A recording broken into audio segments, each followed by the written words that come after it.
Friend, જય દ્વારકાધીશ, રાધે રાધે. આજે આપણે છે 10 માણસનો પાવભાજીનો ઓર્ડર ને અહીંયા મેં બધું વેજીટેબલ એટલે રીંગણા બટેટા બધું મેં બાફા મૂકી દીધું છે, ફ્લાવર વટોણા, અને અહીંયા મેં કઢાઈ પણ લઈ લીધી છે.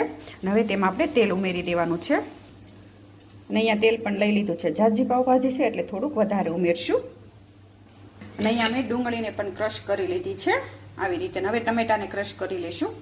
અને અહીંયા મેં આદુ અને લસણ અને સેજ કોથમરી નાખીને પેસ્ટ બનાવી લીધી છે આવી રીતે, એટલે ખાંડવું ન પડે, ફટાફટ થઈ જાય.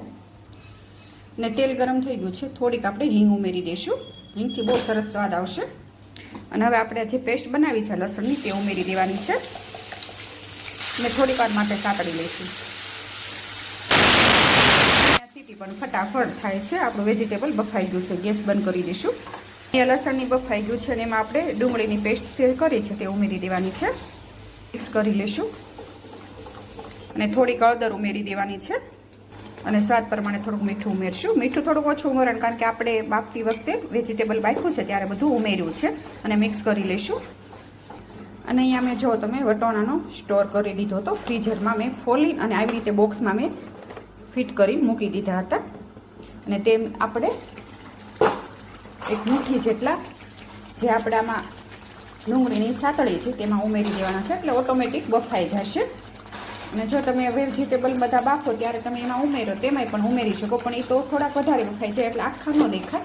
અને અહીંયા અમે વટોણા ઉમેરી દીધા છે. અને હવે ઢાંકીને થોડી વાર માટે આપણે થવા દઈશું. 4 થી 5 ટમેટા લીધા હતા અને આવી રીતે મેં ક્રશ કરી લીધા છે. ઉમેરી દઈશું અને સરસ સડી જાય ટમેટા પણ. અને અહીંયા વેજીટેબલ પણ બફાઈ ગયું છે. અહીં બીટ પણ લીધું છે, બટેટા અને ફ્લાવર અને સેજ કોબી ને એક દૂધી અને એક રીંગણું.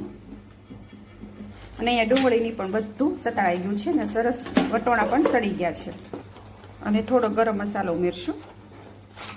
પાવભાજી મસાલો છે તે ઉમેરી દઈશું. થોડો એવરેસ્ટનો છે. બધું મિક્સ કરી લઈશું. અને અહીંયા તેલ છૂટું પડી ગયું, એમાં આપણે સીધું ઉમેરી દઈશું. કઢાઈ નાની પડી છે ને એટલે.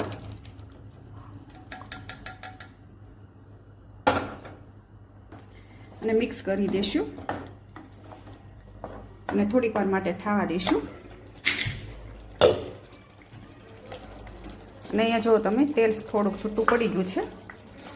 અને ઉપરથી આપણે અહીંયા અમૂલનું બટર લીધું છે તે ઉમેરી દેવાનું છે, એટલે સ્વાદ બહુ સરસ આવશે. અને હવે ઉપરથી કોથમીર ઉમેરી દઈશું. અને અહીંયા આપણી ભાજી તૈયાર છે. અને આની સાથે આપણે ભાખરી કરવાની છે અને થોડાક પાવે પણ છે. થોડાકનો ઓર્ડર ભાખરીનો છે. અને ભાખરી તો બધાને આવડતી તો હોય છે. અને ગેસ બંધ કરી દઈશું.